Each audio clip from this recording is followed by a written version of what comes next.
Hello students, welcome to homework help by RG. पिछली video से आप लोग ये जान ही गए हैं कि हमारे चैनल पर आजकल मल्टीपल चॉइस क्वेश्चन सीरीज चल रही है, जिसमें हम सीबीएसई क्लास 10 की फर्स्ट फ्लाइट बुक के चैप्टर नेल्सन मंडेला को डिस्कस कर रहे हैं। इस लेसन की 2 वीडियोस पहले ही आ चुकी है, जहां पर हमने 20 क्वेश्चंस डिस्कस किए थे। आज इस वीडियो में हम 15 क्वेश्चंस और डिस्कस करने वाले हैं और इसके बाद एक लास्ट वीडियो और आएगी जिसमें आपके 15 क्वेश्चंस और आएंगे। तो जैसा मैंने आपको प्रॉमिस किया था कि आपको इस लेसन के 50 एमसीक्यूज मिलने वाले हैं, मैं अपना प्रॉमिस इस तरीके से पूरा करूंगी।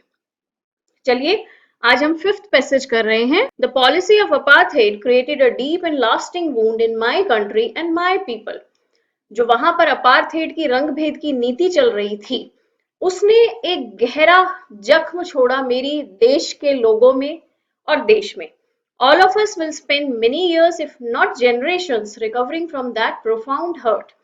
और हम लोगों को कई साल लग जाएंगे, जनरेशंस तो नहीं पर कई साल लग जाएंगे उस गहरे दुख से उभरने के लिए, अपने आप को रिकवर करने के लिए। But the decades of oppression and brutality had another unintended effect, and that was that it produced the Oliver Tambos, the Walter Sissulus, the Chief Luthulus, the Yusuf Dadus, the Bram Fishers, the Robert Sobukwe of our time. लेकिन ये जो अत्याचार का समय हमारे ऊपर निकला, इसका एक अनइंटेंडेड इफेक्ट भी आया। मतलब एक ऐसा प्रभाव आया जो कि किसी ने सोचा नहीं था या जो हमने चाहकर नहीं किया, लेकिन वो अपने आप ही उसका असर आ गया। और वो असर क्या था कि इस ऑपरेशन और इस ब्रुटैलिटी की वजह से वहां पर बड़े बड़े लीडर्स पैदा हुए, जैसे कि ओलिवर टैम्बोस, वॉल्टर सिसुलस, ये जो सारे हमें नाम दिए हुए। Men of such extraordinary courage, wisdom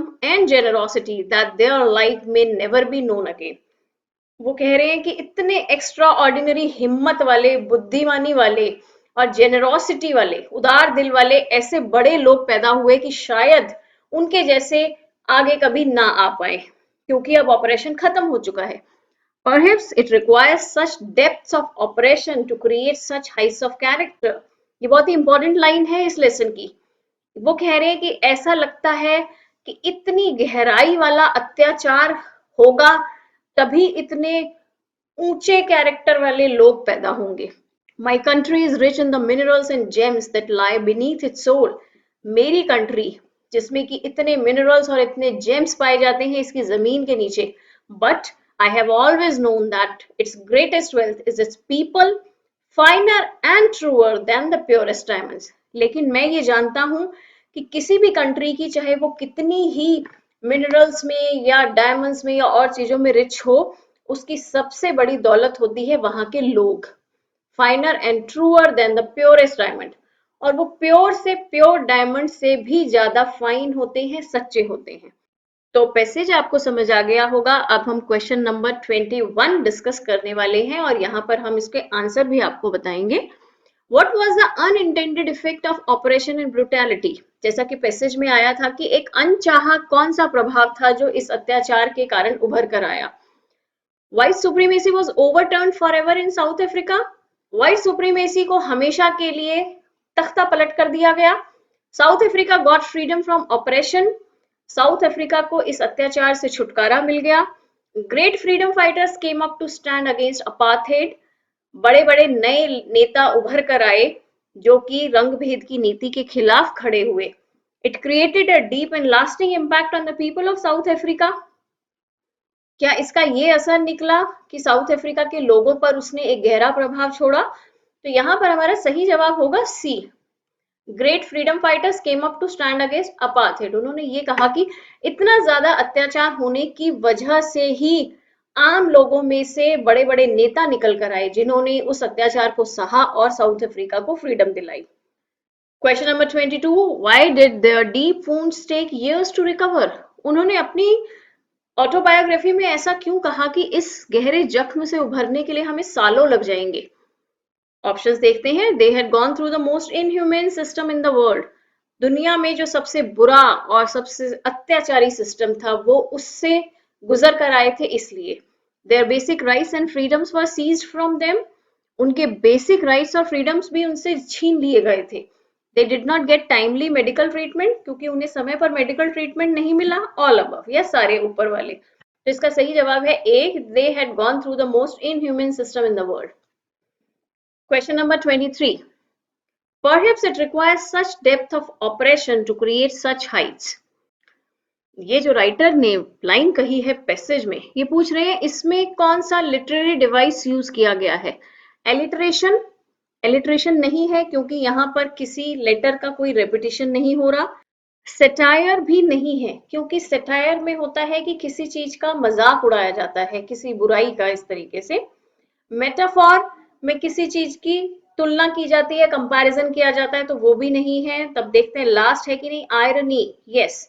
यहाँ पर जो हमारा लिटरेरी डिवाइस यूज किया गया है वो है आयरनी, कि इस टाइप की बात की जाती है कि जैसा हो रहा है उससे ऑपोजिट एक तरीके से बात की जा रही है. तो यहाँ पर क्योंकि ये बहुत बुरी बात थी कि इतना ज्यादा अत्याचार किया जा रहा है, लेकिन उस लाइन को राइटर ने इस तरीके से कहा है कि शायद इतना ज्यादा अत्याचार सहना बहुत जरूरी है ताकि महान नेता बना जा सके. तो इसलिए हमारा यहाँ पर सही जवाब होगा D, irony. Question number 24. According to the narrator, what can be finer and truer than the purest diamonds? उन्होंने लास्ट में उसमें बोला था कि किसी भी देश में सबसे ज्यादा फाइन और ट्रू कौन होता है, वहां के लोग. तो इसलिए सही जवाब है पीपल ऑफ अ कंट्री. बाकी बहुत ही आसान ऑप्शन है, आप लोग पढ़ सकते हैं. Question number 25. Nelson Mandela praises his fellow fighters in terms of extraordinary. Nelson Mandela ने ये कहा था कि अत्याचार सहने के बाद जो महान नेता उभरे वो किस किस चीज में एक्स्ट्रा ऑर्डिनरी थे, क्या अलग बातें थी उनमें, क्या अनयूजुअल था. तो उन्होंने जो 3 चीजें हमें गिनाई थी वो कौन कौन सी थी. करेज, विजडम एंड जेनरोसिटी. आप पैसेज में भी देख सकते हैं, करेज, विजडम और जेनरोसिटी को ही उन्होंने गिनाया था. Question 26. South Africa is not known for the abundance of. South Africa कौन सी चीज की प्रचुरता के लिए, कौन सी चीज वहां बहुत ज्यादा क्वांटिटी में नहीं है, किस चीज के लिए नहीं जाना जाता. मिनरल्स एंड जेम्स, वो हमें राइटर ने बताया है कि वो वहां पर बहुत सारे हैं. प्योरेस्ट डायमंड्स भी साउथ अफ्रीका में बहुत हैं. पेट्रोल, पेट्रोल के बारे में हमने नहीं सुना कि वहां पर इतना ज्यादा अबंडेंस नहीं है वहां पर पेट्रोल की. तो इसका सही जवाब होगा सी. क्वेश्चन 27, ये हमारे पैसेज का लास्ट क्वेश्चन है, इसके बाद हम नेक्स्ट पैसेज शुरू करेंगे. Can you name an incident where it took several years or generations for people to recover from profound hurt created by nature or man-made? क्या आप यहाँ पर किसी ऐसे इंसिडेंट का एग्जाम्पल दे सकते हैं जहां पर लोगों पर जो अत्याचार किया गया उससे उभरने के लिए उनको सालों या कई जेनरेशंस लग गई, और वो इंसिडेंट कोई नेचुरल भी हो सकता है या मैन मेड भी हो सकता है. तो ऑप्शंस में है first world war, atomic bomb explosion at Hiroshima and Nagasaki. Japan के ये 2 शहर हिरोशिमा और नागासाकी पर एटम बॉम्ब गिराया गया था. थर्ड है colonization of India by Britain. Britain ने इंडिया को अपनी कॉलोनी बना लिया था. Capture of Afghanistan by Taliban. ये तो बड़ा लेटेस्ट है कि किस तरीके से तालिबानियों ने अफगानिस्तान को कैप्चर कर लिया है. तो आपको क्या लगता है इसमें से कौन सा है जिसमें कि वहां के लोगों को उभरने के लिए जेनरेशंस लग गई. तो ये है बी हमारा, atomic bomb explosion at Hiroshima and Nagasaki. चलिए पैसेज 6 आपके सामने है, इसकी हिंदी एक्सप्लेनेशन शुरू करते हैं. It is from these comrades in the struggle that I learned the meaning of courage. ये जो मेरे साथी थे इस स्ट्रगल में, इनसे मैंने सीखा कि करेज, हिम्मत का असली मतलब क्या होता है. Time and again I have seen men and women risk and give their lives for an idea. समय समय पर मैंने ये देखा है कि आदमियों ने और औरतों ने किस तरह एक आइडिया को प्रमोट करने के लिए अपनी जान दे दी है. I have seen men stand up to attacks and torture without breaking, showing a strength and resilience that defies the imagination. मैंने लोगों को देखा है कि किस तरीके से उन्होंने अटैक सहे हैं, टॉर्चर सहे हैं, विदाउट ब्रेकिंग, बिना टूटे, मतलब हार नहीं मान रहे वो. शोइंग अ स्ट्रेंथ, इतनी स्ट्रेंथ एंड रिसिलियंस दिखा रहे हैं कि उनके ऊपर अत्याचार हो रहा है और उसको सहन करे जा रहे हैं और उसके बाद वो दोबारा उठकर खड़े हो रहे हैं. इतना ज्यादा उनकी स्ट्रेंथ है कि आप उसको इमेजिन भी नहीं कर सकते. I learned that courage was not the absence of fear. उनसे मैंने ये सीखा कि courage का मतलब ये नहीं है कि आप डर नहीं रहे, but the triumph over it. लेकिन courage क्या है, उस डर के ऊपर जीत पाना, उसका सामना करना. The brave man is not he who does not feel afraid, but he who conquers that fear. इनके हिसाब से ब्रेव मैन कौन है? वो नहीं जो डरता नहीं है, बट वो है जो कि उस डर पे जीत पा लेता है. No one is born hating another person because of the color of his skin or his background or his religion. कोई भी इंसान अपनी पैदाइश के साथ ही किसी दूसरे आदमी से इसलिए नफरत नहीं करता कि उसका स्किन का कलर अलग है या उसके बैकग्राउंड या उसका रिलीजन अलग है. People must learn to hate, and if they can learn to hate, they can be taught to love. वो कह रहे हैं कि लोगों को नफरत करना सिखाना पड़ता है, यानी कि उन्हें नफरत करना सिखाया जाता है, और अगर वो नफरत करना सीख सकते हैं तो हम उन्हें प्यार करना भी सिखा सकते हैं. क्यों सिखा सकते हैं? Love comes more naturally to the human heart than its opposite. क्योंकि लव जो है इंसान के अंदर नेचुरली पैदा होता है, तो इसलिए लव सिखाना ज्यादा आसान है as compare to hatred. Even in the grimmest times in prison, when my comrades and I were pushed to our limits, I would see a glimmer of humanity in one of the guards. Jail में हमारा जब बुरे से बुरा समय था, ग्रिमेस्ट toughest times था, जब मेरे साथियों को और मुझे लिमिट तक पुश किया जाता था, यानी कि एक कहते हैं ना कि इंतहा हो जाती थी जुल्म ढाने की, इतना ज्यादा जुल्म किया जाता था, तब मैंने देखा एक गार्ड की आंखों में ह्यूमैनिटी की चमक मेरे को दिखाई दी. Perhaps just for a second, but it was enough to reassure me and keep me going. हाँ, हालांकि वो जो झलक थी वो कुछ सेकंडों के लिए ही थी, लेकिन वह उतनी थोड़ी सी ही मेरे लिए काफी थी मुझे फिर से अपने आप को विश्वास दिलाने की और फिर से अपनी हिम्मत को बटोरने के लिए कि लड़ते रहो और हारो मत. Man's goodness is a flame that can be hidden but never extinguished. वो कह रहा है कि भगवान ने हर किसी को कुछ ना कुछ अच्छाई दी है, गुडनेस दी है, और वो गुडनेस जो है एक वो मशाल की तरह है कि जिसको कुछ समय के लिए आप छुपा तो सकते हो, लेकिन उसको एक्सटिंग्विश नहीं कर सकते, उसको बुझा नहीं सकते. Question number 28.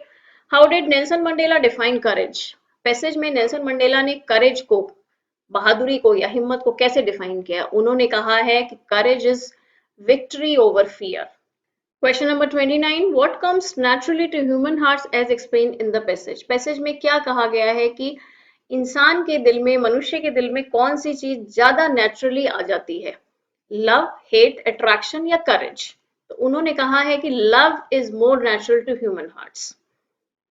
Question number 30. What did he say about mains goodness? इंसान की अच्छाई के बारे में पैसेज में क्या कहा गया है? People must learn to become good. लोगों को अच्छा बनना सीखना चाहिए. Men's goodness can be hidden for some time but never extinguished. मनुष्य की अच्छाई को कुछ समय के लिए छिपाया जा सकता है लेकिन बुझाया नहीं जा सकता. तो हमारा बी जो है वो सही आंसर है, ऐसा ही उन्होंने कहा है. Third option, man is losing goodness over time, कि समय के साथ साथ इंसान की अच्छाई खोती जा रही है. Man is not born with goodness, इंसान गुडनेस के साथ पैदा नहीं होता. Question number 31. What did he notice in one of the guards in prison? उन्होंने जब जेल में एक गार्ड देखा, उसकी आंखों में उन्होंने क्या नोटिस किया? डिसऑनेस्टी, उसकी बेईमानी, लव, प्यार, हेट्रेड, नफरत, ग्लिमर ऑफ ह्यूमैनिटी, इंसानियत की झलक. तो ये जो झलक देखी है उन्होंने ह्यूमैनिटी की, ये इसका सही जवाब है. Question number 32. What do you understand by the line showing strength and resilience that defies the imagination? यहाँ पर देखिए, ये आपको दो तीन यहाँ पर नए वर्ड्स हैं, उनका मतलब समझना पड़ेगा. वो पूछ रहे हैं इस लाइन से आप क्या समझते हैं? तो यहाँ पर स्ट्रेंथ का मतलब आपको पता है, रिसिलियंस का मतलब है किसी चीज को सहने की ताकत, और डिफाइज का मतलब है चैलेंज करना. First point, it is a synonym of subsistence living. क्या इसका मतलब जीवन यापन के लिए काम धंधा करना है? नहीं है, बिल्कुल नहीं है. Second, unimaginable ability to deal with any kind of torture and hardships and recover from its effect. ये कल्पना से परे एक ऐसी एबिलिटी है जिसमें इंसान किसी भी टाइप के टॉर्चर और हार्डशिप्स को सहन करता है, और फिर उसके बाद उसको जितने भी जख्म मिले हैं, मेंटल या फिजिकल, उन सब से वो बहुत जल्दी अपने आप को रिकवर कर लेता है. तो यही इसका सही जवाब है. इस मीनिंग को आप समझिए, ये रिसिलियंस का मीनिंग है. तो आज का जो आपने वर्ड सीखा वो है रिसिलियंस. इसको आप सेंटेंस में यूज करने की कोशिश कीजिए. नेक्स्ट, तो यही हमारा सही जवाब है. नेक्स्ट दो पॉइंट्स भी हम यहाँ पर पढ़ लेते हैं. To keep silent amid tortures, tortures के बीच साइलेंट रहना. Question number 33. The narrator had seen men and women risking their lives for an idea. उन्होंने कहा था कि मैंने लोगों को देखा है एक आइडिया के लिए अपनी जान देते हुए. Can you find out what the idea was? क्या आप बता सकते हैं वो आइडिया क्या था? The idea was to overpower South Africa political power. South Africa की पॉलिटिकल पावर को ओवर पावर करना, उस पर कब्जा करना, क्या ये मतलब है? The idea was to fight against social discrimination prevailing in South Africa. South Africa में जो सोशल डिस्क्रिमिनेशन चल रहा था उसके खिलाफ लड़ाई लड़ना. The idea was a secret not known to anybody. Idea एक सीक्रेट था जो किसी को नहीं मालूम था. The idea was to defeat the white skin people. Idea ये था कि गोरे लोगों को हराना है. तो डी से आपको कंफ्यूज नहीं होना है, उनका आइडिया गोरे लोगों को हराने का नहीं था. उनका आइडिया था सोशल डिस्क्रिमिनेशन के खिलाफ लड़ाई लड़ना, उसको खत्म करना और सभी को इक्वालिटी का दर्जा दिलाना. Question number 34. This is our second last question. Mark the feelings of the narrator when he wrote even in the grimmest times in prison. जब नरेटर ने कहा even in the grimmest times in prison, तो यहाँ पर उनकी feelings कैसी रही होंगी? He was elated with joy, उनकी खुशी का ठिकाना नहीं रहा. ही वॉज वरिड, वो बहुत चिंतित थे. ही वॉज इंजर्ड, वो बहुत जख्मी थे. He was very serious and unfriendly, वो बहुत ही गंभीर और अनफ्रेंडली थे. तो सही जवाब है डी, कि जब उन्होंने कहा कि ग्रिमेस्ट टाइम यानी कि वो जो बुरे से बुरा समय था, तो वो बहुत सीरियस टोन में उस बात को बोल रहे हैं. Question number 35. During the tough times in the prison, what reassured him and kept him going? Jail में जो उनका टफ टाइम था, उस टाइम पे किस बात ने उनको रीअश्योरेंस दी कि आप लड़ते रहो, आपकी जीत जरूर होगी?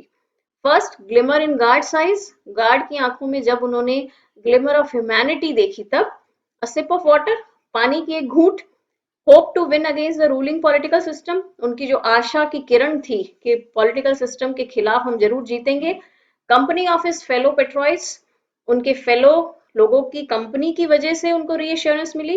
तो सही जवाब जो हमें पैसेज में बताया गया है कि जब उन्होंने गार्ड की आंखों में एक सेकंड के लिए या कुछ सेकंड के लिए इंसानियत की झलक देखी, उससे उन्हें रीअश्योरेंस मिली. तो सही जवाब इसका है ए. तो यहाँ पर हमने बहुत ही जल्दी से 15 क्वेश्चंस और कवर कर लिए हैं 35 की गिनती तक आने के लिए. अगली वीडियो में बहुत ही जल्दी आपके लिए लेकर आ रही हूँ जिसमें हम 15 क्वेश्चंस और लाएंगे. तो चलिए मिलते हैं अगली वीडियो में, तब तक के लिए गुड बाय.